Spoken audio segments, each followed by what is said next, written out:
کی قسم قائد المرسلین خاتم النبیین احمد مصطفیٰ جناب محمد مصطفیٰ صلی اللہ علیہ وآلہ وصحبہ وبارک وسلم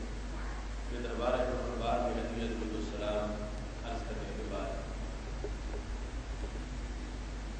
رب الجلال کے فضل اور توفیق سے آج خطبہ جمعہ مبارک کے موقع پر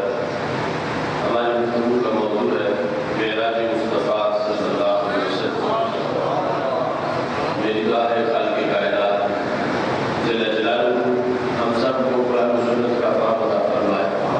قرآن و سنت کے ابلاغ و تبلیغ اور اس پر عمل کرنے کی توفیق عطا فرمائے۔ رب الجلال نے ہمارے آقا مولا سید المرسلین حضرت محمد مصطفیٰ صلی اللہ علیہ وسلم کو جو معجزات عطا کی ہیں، معجزہ معراج ان میں ایک منفرد درجے کا معجزہ ہے۔ خالق کائنات جل جلالہ نے قرآن مجید قرآن رشید میں اس کا تذکرہ کرتے ہوئے اس کی حکمت اور اس کے مقصد کو بیان کیا۔ سبحان الذی اسریٰ بعبدہ، وہ ذات ہر عیب سے پاک ہے جس نے اپنے عبد خاص کو سیر کرائی لیلا، رات کے وقت، من المسجد الحرام الى المسجد الاقصی، مسجد حرام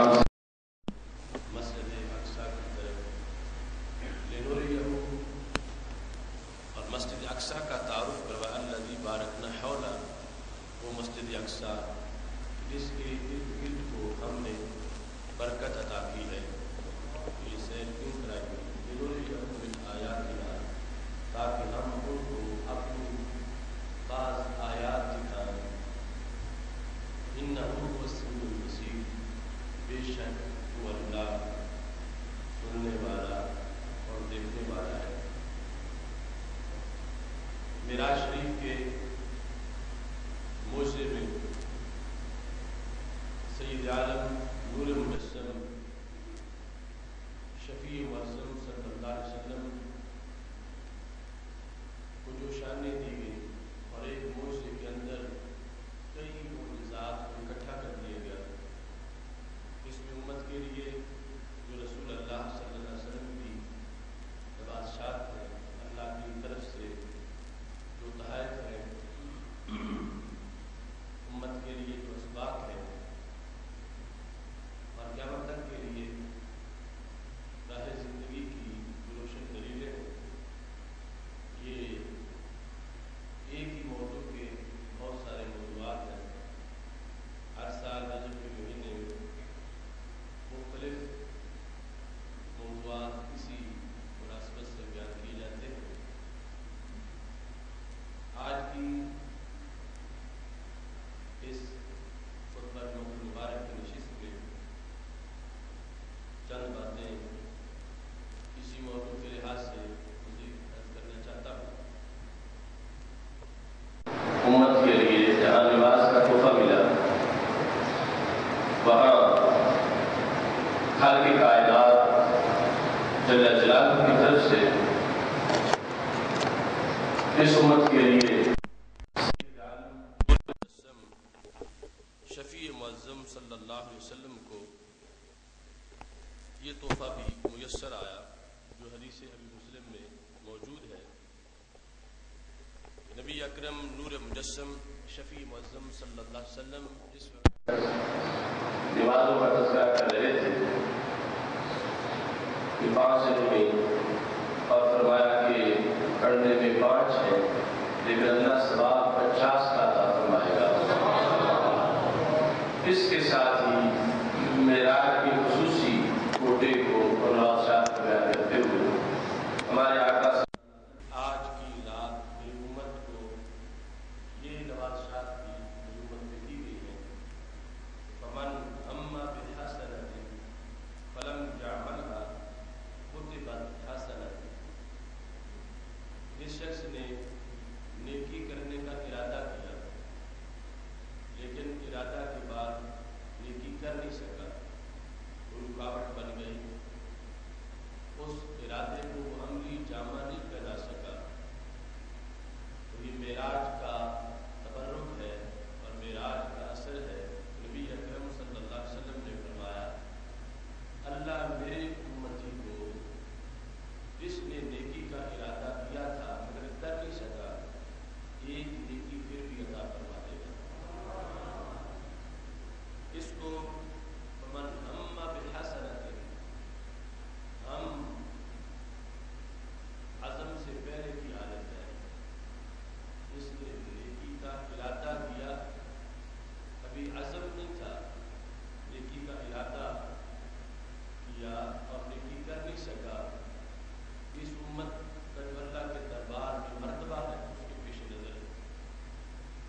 بعد نبی اکرم نور مجسم شفیع معظم صلی اللہ علیہ وسلم فرماتے ہیں فَإِنْ عَمِلَهَا، اگر اس نے بدقسمتی سے ارادہ جو کیا تھا وہ گناہ اس نے کر دیا تو پھر فرمایا کتبت واحدہ، ایک ہی لکھا جائے گا، اس سے زیادہ نہیں لکھے جائے، ایک گناہ یا ایک ہی لکھا جائے۔ یہ معراج شریف کی جو نوازشات ہیں ان میں سے امت کے لیے رسول اللہ صلی اللہ علیہ وسلم کا خصوصی تحفہ ہے۔ اگر نیکی کا ارادہ کیا، نیکی کر نہیں سکا، ایک نیکی پھر بھی مل جائے، اور اگر نیکی کا ارادہ کیا اور اس کو عملی جامہ بھی پہنایا، نیکی کر لی ہے، تو پھر ایک ہی نہیں 7 10 اور بھی لکھی جائے، اس کو 11 نیکیوں کا اجر ملے گا۔ اور بدی کا اس نے ارادہ کیا مگر اس نے وہ گناہ کیا نہیں تو اب نامہ اعمال میں کچھ بھی نہیں لکھا جائے گا، اور اگر اس نے خدا نخواستہ وہ گناہ کر لیا تو پھر ایک کے بدلے میں ایک ہی ہوگا، ان کو 10 یا 11 شمار نہیں کیا جائے گا۔ سید عالم نور مجسم شفیع معظم صلی اللہ علیہ وسلم کے سفر معراج کی جو حکمتیں ہیں اس میں آپ کے سفر کا قیامت تک کی امت کے اندر ایک خصوصی کردار، قیامت تک کی امت میں نبی اکرم نور مجسم شفیع معظم صلی اللہ علیہ وسلم کے سفر کی تاثیر ہے، اور اس کے اثرات آج بھی باقی ہیں اور انشاءاللہ قیامت تک باقی رہیں۔ ہم اللہ کے مشاہدے پر اشہد ان لا الہ الا اللہ، جو رسول اللہ صلی اللہ علیہ وسلم کو اللہ کا مشاہدہ حاصل ہوا، اس کے مطابق ہم روز و شب یہ گواہی دیتے ہیں، اگرچہ ہم نے دیکھا نہیں ہے کہ اللہ ایک ہے اور اس کے سوا کوئی معبود نہیں۔ نبی اکرم نور مجسم شفیع معظم صلی اللہ علیہ وسلم نے چونکہ صحابہ کرام رضی اللہ تعالیٰ عنہ کے سامنے گواہی دی ہے، چلتے چلتے یہ گواہی آج تک موجود ہے۔ اس کے ہمراہ سید عالم نور مجسم شفیع معظم صلی اللہ علیہ وسلم ارشاد فرماتے ہیں، اور یہ تفصیل کے ساتھ حدیث معراج کے اندر موجود ہے کہ ہمارے آقا صلی اللہ علیہ وسلم ارشاد فرماتے ہیں بینما انا اسیر، اس دوران کے معراج کی رات میں سیر کر رہا تھا، اس دعانی داعٍ، اتنے میں کسی بلانے والے نے مجھے آواز دی، اور وہ بلانے والا مجھے اپنی طرف متوجہ کرنا چاہتا تھا، عن یمینی، دائیں طرف سے مجھے آواز آئی، اس نے کہا یا محمد انظرنی، اے محمد صلی اللہ علیہ وسلم مجھے دیکھو، اسألک، میں آپ سے سوال کرنا چاہتا ہوں، میں آپ سے کچھ پوچھنا چاہتا ہوں، آپ میری طرف توجہ کریں۔ تو نبی اکرم نور مجسم شفیع معظم صلی اللہ علیہ وسلم ان کی شان یہ ہے کہ اگر کوئی نادار بوڑھی خاتون بھی رستے میں کہتی ہے کہ مجھے مسئلہ بتاؤ، تو سرکار صلی اللہ علیہ وسلم وہی سائڈ پہ کھڑے ہو کے اس کے سامنے مسئلہ بیان کرنا شروع کر دیتے ہیں۔ اب اس موقع پر فرمایا اس وقت اس نے مجھے دائیں طرف سے آواز دی اور کہا کہ میں آپ سے پوچھنا چاہتا ہوں، فلاں مجھے کو میں نے اس کی دعوت کو قبول نہیں کیا، جو اس نے مجھے کہا تھا کہ آپ دعوت دے رہا تھا، مجھے بلا رہا اپنی طرف، میں نے اس کی دعوت کو قبول نہیں کیا، فلم اقم علیہ، نہ میں نے اسے دیکھا اور نہ میں نے وہاں پہ قیام کیا، میں نے اس کی دعوت کو قبول نہیں کیا۔ نبی اکرم نور مجسم شفیع معظم صلی اللہ علیہ وسلم فرماتے ہیں کہ جس وقت میں یوں اس کے یہودی سکالر تھا، یہودیت کی طرف دعوت دینے والا تھا، اما انک لو اجبتہ او وقفت علیہ لتہودت امتک، اگر آپ ٹھہر جاتے یا اس کی دعوت کو قبول کر لیتے تو پھر آپ کی امت معاذ اللہ یہودی ہو جاتی۔ تو آپ نے جو اس کی دعوت کو قبول نہیں کیا اور آپ نے جو قیام ہی نہیں کیا اور آگے گزر آئے ہو، تو آپ نے قیامت تک کے لیے اپنی امت کو یہودی ہونے سے محفوظ کر لیا۔ دیکھو سید عالم نور مجسم شفیع معظم صلی اللہ علیہ وسلم کا سفر معراج اس کی قیامت تک کے لیے امت میں ایک تاثیر ہے اور قیامت تک کے لیے امت کے اندر اس کے اثرات ہیں۔ رسول اللہ صلی اللہ علیہ وسلم اگر اس کی دعوت قبول کرتے تو حضرت جبریل علیہ السلام کہتے ہیں امت یہودی بن جاتی، اور آپ نے دعوت قبول نہیں کی، یعنی اللہ نے جو آپ کی ازل سے ہی رہنمائی کر رکھی ہے اور آپ کو جو رب ذوالجلال نے علوم عطا فرما رکھے ہیں ان کی روشنی میں، اور آپ کی جو امت سے محبت ہے اور آپ جو امت کے لیے نگہبان ہیں قیامت تک کے لیے، تو نبی اکرم نور مجسم شفیع معظم صلی اللہ علیہ وسلم کا کتنا بڑا کرم ہے، کتنا بڑا احسان ہے۔ ایک شخص کا یہودی بننا، جہنمی بن جانا، یہ کتنا بڑا نقصان ہے۔ رسول اللہ صلی اللہ علیہ وسلم نے اپنی ساری امت کو محفوظ کر لیا، اور رسول اللہ صلی اللہ علیہ وسلم نے اپنی امت سے جو سرکار کا پیار ہے کہ میرا امتی جہنم میں نہ جائے، میرا امتی جنتی بنے، تو معراج کی رات ان پیاروں کا، ان وفاؤں کا اور شفقت کا اظہار تھا، اور رسول اللہ صلی اللہ علیہ وسلم نے قیامت تک کے لیے اپنی امت کو اس فتنے سے محفوظ کر لیا کہ امت یہودی بن جائے، امت یہ دین بدل کے یہودیت کی طرف چل جائے، اس پر پہرا دیا ہے میرے محبوب علیہ السلام کے سفر معراج نے۔ اور اسی دن فیصلہ ہو گیا کہ جس وقت نبی اکرم نور مجسم شفیع معظم صلی اللہ علیہ وسلم نے دائل یہود کی دعوت کو قبول نہیں کیا اور اپنی امت کو قیامت تک کے لیے محفوظ کر لیا۔ دوسری طرف رسول اللہ صلی اللہ علیہ وسلم ارشاد فرماتے بینما انا اسیر، اسی دوران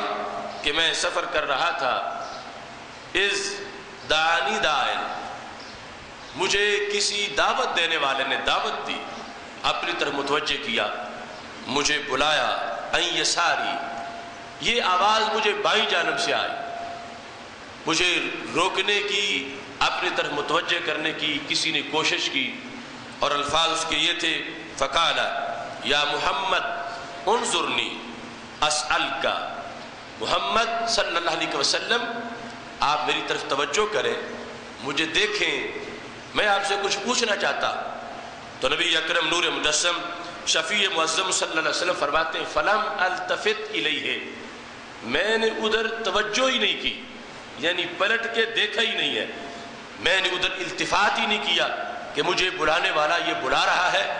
ہمارے آقا صلی اللہ علیہ وسلم ارشاد فرماتے ہیں وَلَمْ أَقُمْ عَلَيْهِ، اور نہ ہی میں نے قیام کیا، جس طرح میں سیر کرتے گزر رہا تھا اس طرح میں آگے بڑھتا رہا۔ قَالَ ذَاكَ دَاعِي النَّصَارَى، تو حضرت جبریل علیہ السلام نے پھر مجھے بتایا، جب وہ مرحلہ امتحان گزر چکا تھا اور نبی اکرم نور مجسم شفیع معظم صلی اللہ علیہ وسلم اللہ کی طرف سے دی ہوئی جو روشنی ہے اس کے نتیجے میں امتحان میں کامیاب ہو چکے تھے، تو حضرت جبریل علیہ السلام نے بتایا کہ یہ جس نے اب دعوت دی ہے اپنی طرف متوجہ کرنے کے لیے، یہ نصارہ کا، عیسائیوں کا، یہ عیسائیوں کا دائی تھا، ان کی دعوت دینے والا تھا، یہ ان کا نمائندہ تھا۔ تو حضرت جبریل علیہ السلام کہتے ہیں اما انکا لو اجبتہ لتنصرت امتک، اگر آپ اس کی دعوت کو قبول کر لیتے تو پھر آپ کی امت عیسائی بن جاتی، عیسائیت کی اٹریکشن تمہاری امت میں پیدا ہو جاتی، تم نے دعوت قبول نہ کر کے اپنی امت کو عیسائی ہونے سے محفوظ کر لیا ہے۔ اس وقت بھی 1.5 ارب امت ہے اور اس سے زائد، اور کتنے علاقے ہیں جہاں پر ناداری بھی ہے، وسائل کم ہیں، لوگوں کی ضروریات ہیں، اور پھر باطل پرستوں کو کی طرف سے مختلف قسم کی آفرز ہوتی ہیں کہ تم ہمارے ساتھ آ جاؤ، تمہیں ویزا مل جائے گا، تمہارا یہ کام اچھا ہو جائے گا۔ اس کے باوجود یہ امت اپنے موقف پہ ڈٹی ہوئی ہے، اپنے موقف پہ قائم ہے۔ تو یہ رسول اللہ صلی اللہ علیہ وسلم کے سفر معراج کا اثر ہے کہ نبی اکرم نور مجسم شفیع معظم صلی اللہ علیہ وسلم نے اپنے کردار سے اپنی امت کو یہودی ہونے سے بھی بچا لیا اور عیسائی ہونے سے بھی محفوظ فرما لیا۔ سفر معراج کہنے کو ایک سفر ہے، لیکن اس سفر کے ہر مرحلے کے اندر کتنی حکمتیں ہیں، اور سید عالم نور مجسم شفیع معظم صلی اللہ علیہ وسلم کی امت کی جو عاقبت ہے اور انجام ہے اس کا نتیجہ یہاں موجود ہے۔ ہمارے آقا صلی اللہ علیہ وسلم نے فرمایا تھا کہ میری امت کا امر قیامت تک کے لیے مستقیم رہے گا، سیدھا رہے گا، یہ امت ٹیڑھی نہیں ہوگی۔ اور یہی آج ہماری جنگ جاری ہے۔ ایک کمپنی کہتی ہے امت جو ہے وہ مشرک ہو گئی ہے، امت جو ہے وہ بگڑ گئی ہے، اور امت اکثر بلاد اسلامیہ مشرک ہو چکے ہیں، اور ہم ان کے مقابلے میں کہتے ہیں کہ یہ امت مشرک نہیں ہے، یہ امت یہودی نہیں ہے، یہ امت عیسائی نہیں ہے، یہ امت اپنے اصل موقف پہ قائم ہے۔ اس واسطے کہ نبی اکرم نور مجسم شفیع معظم صلی اللہ علیہ وسلم نے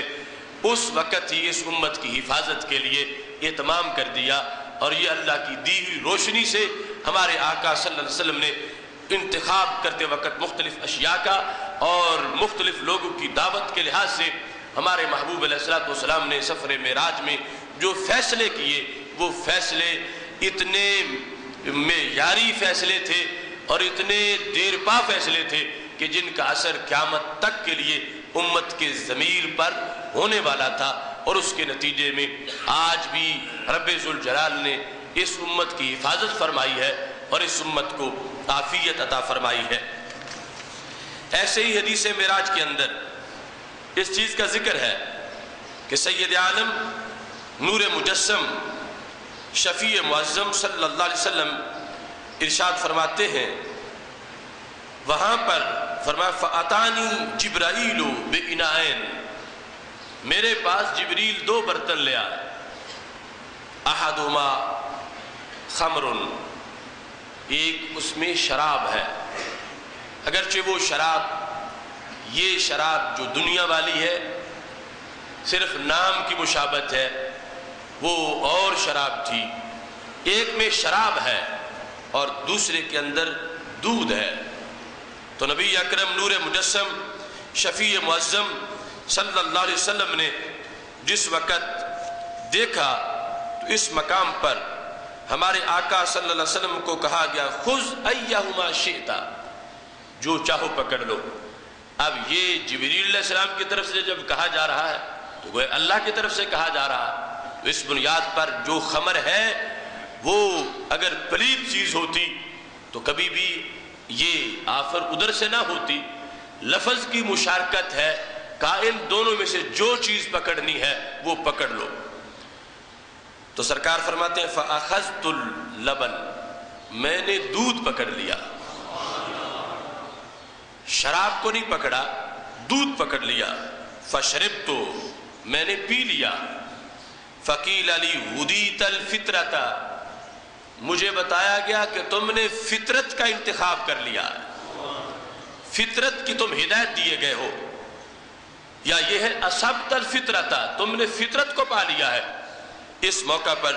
ہمارے آقا صلی اللہ علیہ وسلم فرماتے ہیں مجھے یہ کہا گیا اما انک لو اخذت الخمر غوت امتک، اگر آپ وہ برتن پکڑتے کہ جس میں وہ چیز ہے جس پہ لفظ خمر بولا گیا، لفظ شراب بولا گیا ہے، اگر آپ وہ چیز پکڑتے تو پھر کیا ہوتا، آپ کی امت برباد ہو جاتی، اسی میں آپ کی امت تباہ ہو جاتی۔ تو آپ نے اس چیز کو جو فطرت ہے اسے پکڑ کر، چونکہ دودھ اور انسان کا تعلق ایک فطرت کا تعلق ہے جو ماں سے شروع ہوتا ہے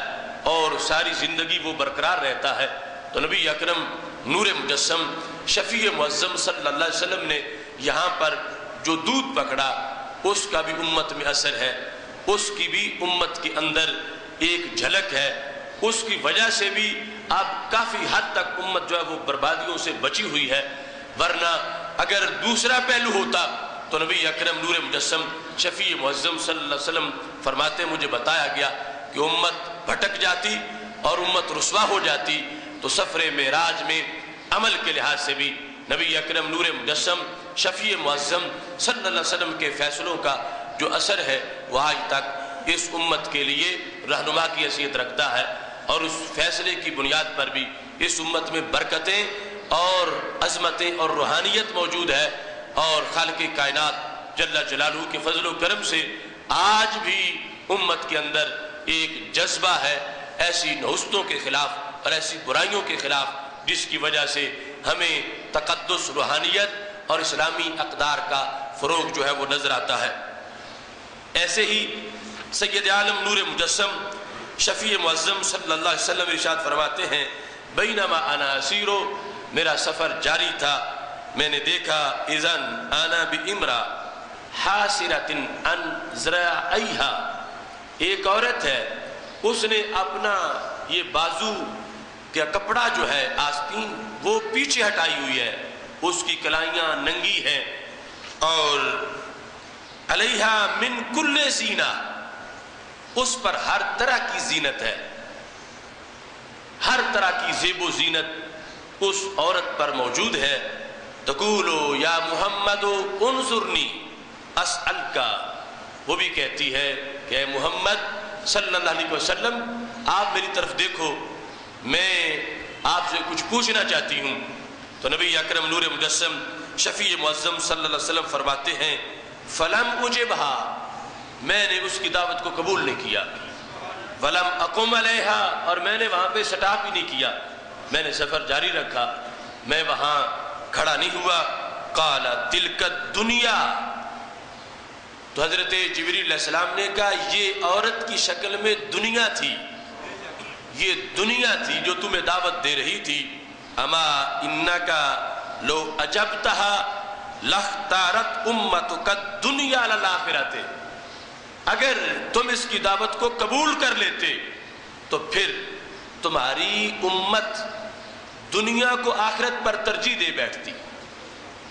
وہ آخرت کو چھوڑ دیتی اور دنیا کو ترجیح دیتی۔ تو نبی اکرم نور مجسم شفیع معظم صلی اللہ علیہ وسلم کے سفر معراج میں ہمارے باطن کی صفائی کے لیے، ہمارے دین کے ساتھ تعلق کی مضبوطی کے لیے یہ ساری چیزیں موجود ہیں۔ اور اگرچہ ہمارے محبوب علیہ السلام نے خود فرمایا تھا واللہ ما خاف علیکم ان تشرکوا بعدی، جب زمین کے خزانوں کا ذکر ہو رہا تھا فرمایا مجھے تمہارے مشرک ہونے کا کوئی خطرہ نہیں ہے، لیکن مجھے یہ خطرہ ہے کہ تم دنیا میں پھنس جاؤ گے، دنیا کی محبت تمہارے دلوں میں آ جائے گی۔ وہ من وجہ دنیا کی آزمائش، دنیا کی طرف سے ابتلا، اس کا فتنہ امت میں آیا، لیکن جو حقیقی طور پر دنیا اور آخرت کا ایک معیار ہے اس کے پیش نظر آج بھی سینکڑوں ایسی دلیلیں ہیں کہ یہ امت آخرت کو دنیا پہ ترجیح دینے والی امت ہے۔ اگرچہ مختلف کاروباروں کے اندر لوگ بھول گئے کہ شرعی طریقہ بیع و شراء کا کیا ہے، اور آج اس کے خلاف چیزیں رائج ہو گئیں، مختلف شعبوں کے اندر دنیا پر آخرت پر دنیا کی رغبت جو تھی وہ غالب آ گئی، لیکن اس کے باوجود بھی اصول میں آج تک یہ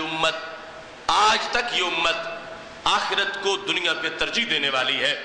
مثال کے طور پر نکاح کے مسائل ہیں، طلاق کے مسائل ہیں،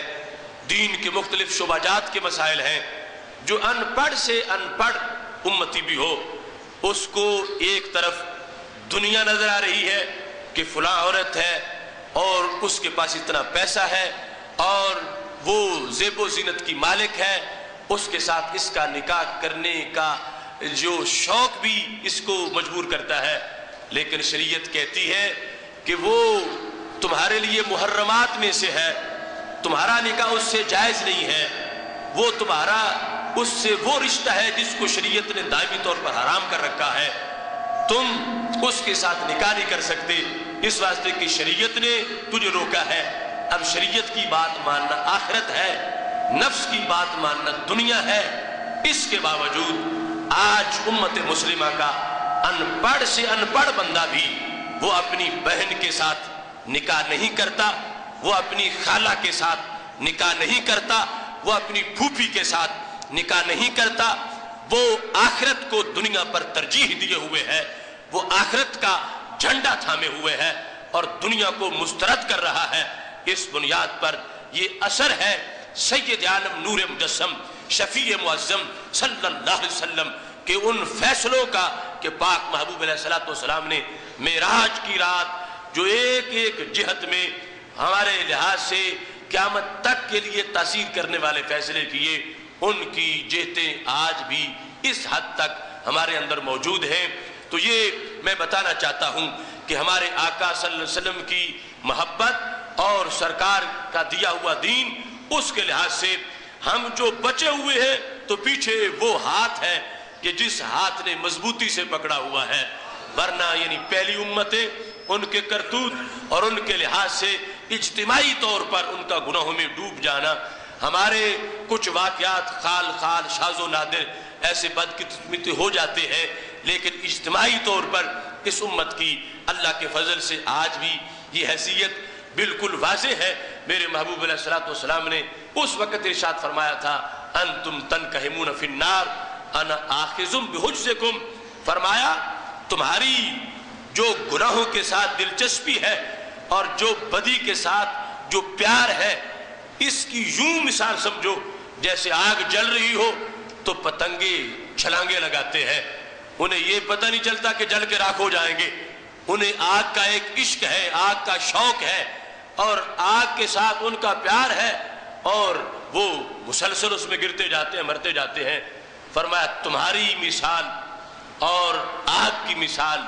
یوں ہی تھی کہ تم انتم تنکہمون فی النار، گناہ کے شوق میں، گناہ کی لذت میں تم تو کمر بستہ ہو چکے تھے آگ میں چھلانگ لگانے کے لیے، انا آخذ بحجزکم، میں نے تمہیں کمر سے پکڑ کے پیچھے ہٹا لیا ہے، پش سے پکڑا ہے اور پیچھے ہٹا لیا ہے۔ تو سید عالم نور مجسم شفیع معظم صلی اللہ علیہ وسلم کی دی ہوئی شریعت آج بھی ہمارے لیے رہنما ہے، اور آج بھی ماہ مدینہ گنبد خضرا سے توجہ فرما رہے ہیں، جس کے نتیجے میں آج بھی اللہ کے فضل سے اصول برکات ہے، تقوی و طہارت اور اسلامی اقدار اور شاعر اسلامی کا ادب اور ان کا احترام اس امت کے اندر موجود ہے۔ سید عالم نور مجسم شفیع معظم صلی اللہ علیہ وسلم نے اس سفر کے اندر آیات کا جو آپ کو مشاہدہ ہوا، ان میں سے اللہ کی آیات وہ انبیاء کرام علیہ السلام ہیں کہ جن سے نبی اکرم نور مجسم شفیع معظم صلی اللہ علیہ وسلم کی ملاقات مسجد اقصی میں بھی ہوئی، پھر آسمانوں پر بھی ہوئی، اور ایسے ہی متعدد مقامات اس کی سنت میں موجود ہیں۔ نبی اکرم نور مجسم شفیع معظم صلی اللہ علیہ وسلم ارشاد فرماتے ہیں، فرمایا جو حضرت انس رضی اللہ تعالیٰ عنہ روایت کرتے ہیں، انہو بعث لہ آدم فمن دونہ من الانبیاء علیہم السلام فامہم رسول اللہ صلی اللہ علیہ وسلم تلک اللیلہ۔ حضرت انس رضی اللہ تعالیٰ عنہ سے یہ روایت کیا گیا ہے کہ مسجد اقصی میں سارے انبیاء علیہ السلام جسمانی طور پر موجود تھے۔ بعث لہ آدم، حضرت آدم علیہ السلام کو اٹھایا گیا تھا، ان کو ان کی قبر پر نور سے باہر نکالا گیا تھا، اور ان کو ہی نہیں بلکہ فرما فمن دونہ من الانبیاء علیہ السلام، ان سے لے کر حضرت عیسیٰ علیہ السلام تک تمام انبیاء کرام علیہ السلام کو اکٹھا کیا گیا تھا، اور جب سارے اکٹھے ہوئے تو فَأَمَّهُمْ رسول اللہ صلی اللہ علیہ وسلم تلک اللیلہ، اس رات کو سب کی امامت ہمارے نبی علیہ السلام نے فرمائی ہے۔ مجدد دین و ملت امام اہل سنت حضرت امام محمد رضا خان فاضل بریلوی رحمۃ اللہ علیہ کہتے ہیں، نماز اقصی میں تھا یہی سر، ایاں ہو معنی اول و آخر، کہ دست بستہ تھے پیچھے حاضر جو سلطنت پہلے کر چکے تھے۔ یہ پتا چلے کہ پہلا کون ہے، یہ پتا چلے کہ آگے کون ہے، یہ پتا چلے کہ پہلا نمبر کس کا ہے، کہ دست بستہ ہے پیچھے حاضر جو سلطنت پہلے کر چکے تھے۔ تمام دنیا میں آ کے لوگوں کو دعوت دے کے اپنی ڈیوٹی پوری کر کے دنیا سے جا چکے تھے، اور ان سب کے آخر میں ہمارے آقا صلی اللہ علیہ وسلم دنیا میں تشریف لائے ہیں۔ رب ذوالجلال نے ان کو باقاعدہ سب کو مسجد اقصی میں اکٹھا کیا ہے، اور ہمارے آقا صلی اللہ علیہ وسلم نے ان کو جماعت کرائی ہے تاکہ پتہ چلے کہ رب ذوالجلال نے اولیت کس ذات کو عطا فرمائی ہے۔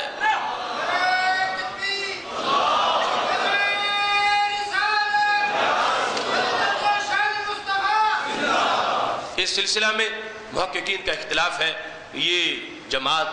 معراج پر جانے سے پہلے ہوئی یا معراج سے واپسی پر ہوئی۔ ابن کثیر نے اس کو ترجیح دی کہ معراج سے واپسی پر جماعت ہوئی، لیکن جمہور کی رائے اور راج مذہب یہ ہے کہ معراج پر جانے سے پہلے جماعت نبی اکرم نور مجسم شفیع معظم صلی اللہ علیہ وسلم نے ان انبیاء کرام علیہ السلام کو کروائی ہے، اور پھر یہاں بھی جسمانی طور پر انبیاء کرام علیہ السلام موجود تھے اور آسمانوں پر بھی جسمانی طور پر موجود تھے۔ رسول اللہ صلی اللہ علیہ وسلم نے ذکر کرتے ہوئے آسمان دوم پر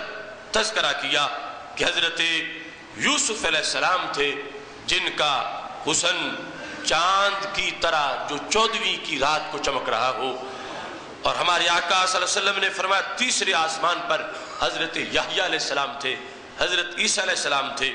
چوتھے آسمان پر حضرت ادریس علیہ السلام تھے، پانچویں پہ حضرت ہارون علیہ السلام تھے، اور چھٹے آسمان پہ حضرت موسیٰ علیہ السلام تھے، اور ساتویں آسمان پہ حضرت ابراہیم علیہ السلام تھے۔ وہاں بھی یہ باقاعدہ جسمانی طور پر یہ انبیاء کرام علیہ السلام موجود تھے، اور پھر حضرت موسیٰ علیہ السلام کے لحاظ سے تو واضح طور پر جامع ترمذی میں وہ حدیث شریف موجود ہے، نبی اکرم نور مجسم شفیع معظم صلی اللہ علیہ وسلم ارشاد فرماتے ہیں مررت عند الکثیب الاحمر رأیت موسیٰ قائما یصلی فی قبرہ، کہ جس رات مجھے سیر کرائی گئی میں سرخ ٹیلے کے پاس سے گزرا، میں نے دیکھا حضرت موسیٰ علیہ السلام اپنی قبر میں کھڑے ہو کے نماز پڑھ رہے تھے۔ اب معراج کی یہ ساری تعلیمات اصل میں اہل سنت و جماعت کے عقائد کا سبق ہے، اہل سنت و جماعت کے عقائد کا خلاصہ ہے۔ کہاں وہ سوچ جو یہ کہیں کہ اللہ کے نبی معاذ اللہ مر کے مٹی میں مل گئے، اور کہاں یہ پیغام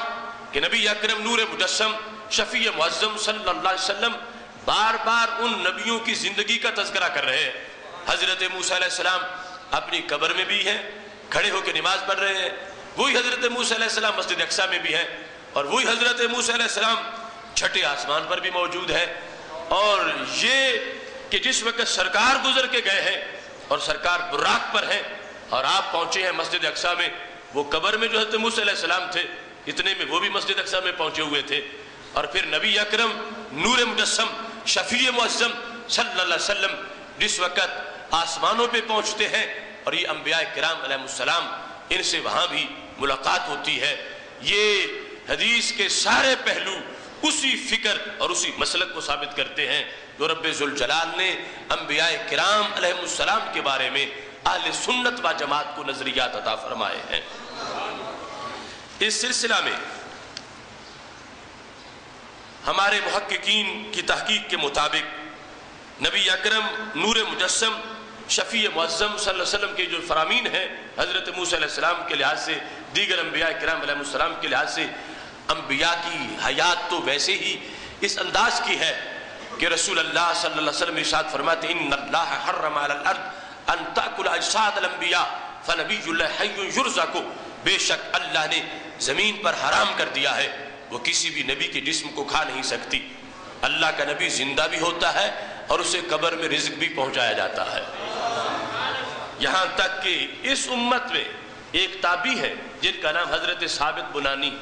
ہم نے عقیدہ توحید سیمینار میں بھی ان کا ذکر کیا تھا، انہوں نے یہ دعا مانگی اللہم ان کنت آتیت احدا ان یصلی فی قبرہ فآتنی ذالک، اے اللہ اگر کسی کو تو نے قبر میں نماز پڑھنے کی شان دی ہے تو مجھے بھی قبر میں نماز پڑھنے کی شان عطا فرما دے کہ میں فوت ہو کے قبر میں بھی نماز پڑھتا رہوں۔ جس وقت انہوں نے یہ دعا کی فروئی بعد موتی یصلی فی قبرہ، وہ موت کے بعد انہیں دیکھا گیا کہ وہ اپنی قبر میں کھڑے ہو کے نماز پڑھ رہے تھے۔ یہاں پر یہ بات ذہن میں رکھی جائے، ایک ہے نماز بحیثیت مکلف ہونے کے پڑھنا، ایک ہے نماز لذت کے حصول کے لیے پڑھنا۔ مکلف ہونے کے لحاظ سے یہ زندگی میں ہے، جس وقت انسان کی روح نکلتی ہے اس وقت وہ مکلف ہونے والا پیریڈ گزر جاتا، تو قبر میں حضرت موسیٰ علیہ السلام پڑھے، تمام انبیاء کرام علیہ السلام پڑھے، وہ نماز بحیثیت مکلف ہونے کی نہیں ہے، اور وہ چونکہ ان کو ایک لذت ملتی ہے اس میں، اور اس لحاظ سے بھی کہ بخاری شریف میں موجود ہے کہ نبی اکرم نور مجسم شفیع معظم صلی اللہ علیہ وسلم ارشاد فرماتے ہیں ہر نبی کو اللہ تعالیٰ اختیار دیتا ہے وصال سے پہلے چاہو تو دنیا میں رہو اور چاہو تو میرے پاس آ جاؤ. ان کو باقاعدہ ان سے پوچھا جاتا تو ہر نبی ہی یہ پسند کرتا رہا کہ اے اللہ میں تیرے پاس جانا چاہتا ہوں. اب اس مقام پر اگر وہ دنیا میں رہتے تو ضرور نماز پڑھتے. اب دنیا کو انہوں نے چھوڑ کے جو اعلیٰ چیز ہے اسے پسند کیا ہے تو جب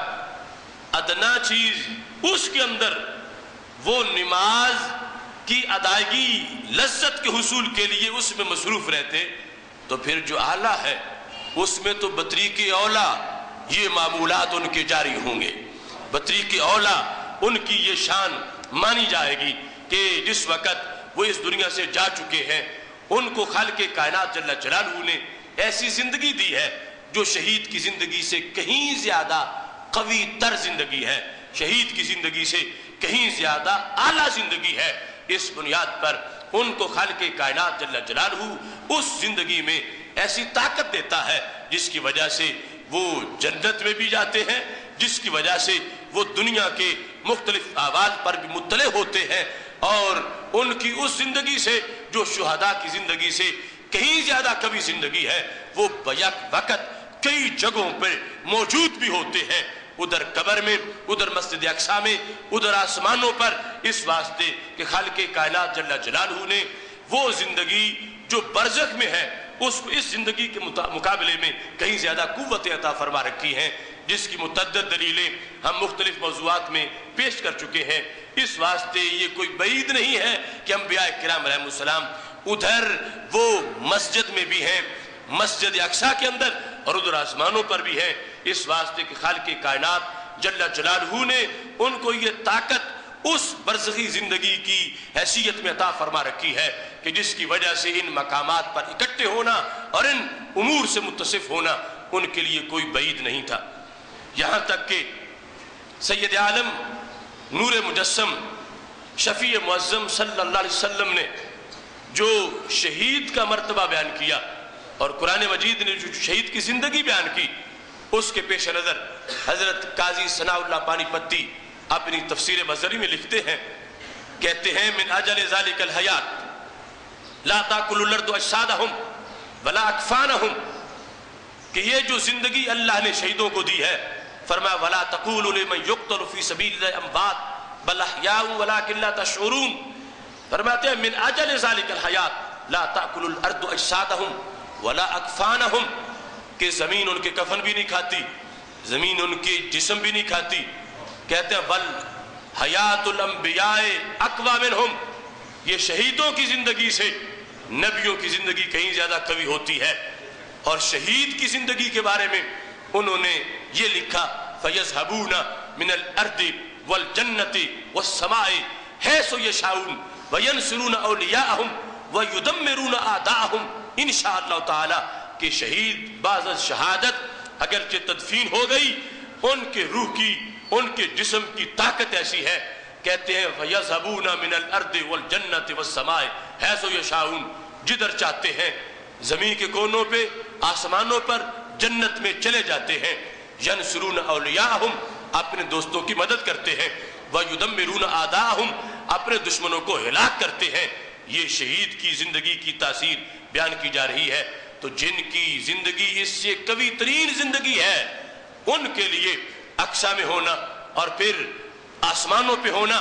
اس لحاظ سے کوئی بودھ نہیں ہے. لہذا نبی اکرم نور مجسم شفیع معظم صلی اللہ علیہ وسلم کے سفر معراج نے یہ ساری گواہیاں امت کے سامنے اکٹھی کر دی ہیں. ورنہ کس کی آنکھ تھی جو قبر میں حضرت موسیٰ علیہ السلام کو دیکھ لیتی, اور وہ کون تھا جس کے لیے مسجد نبوی میں نبیوں کا اجتماع ہوتا, اور پھر وہ کون تھا جو آسمان کے مختلف آسمانوں پر انبیاء علیہ السلام کی ملاقات ہوتی اور ان کے استقبال کے لیے نبی کھڑے ہوتے. یہ نبی اکرم نور مجسم شفیع معظم صلی اللہ علیہ وسلم کا وہ معجزہ ہے کہ جس معجزے نے اہل سنت کے ان تمام عقائد کو اپنی حقانیت سے واضح فرما دیا ہے. سید عالم نور مجسم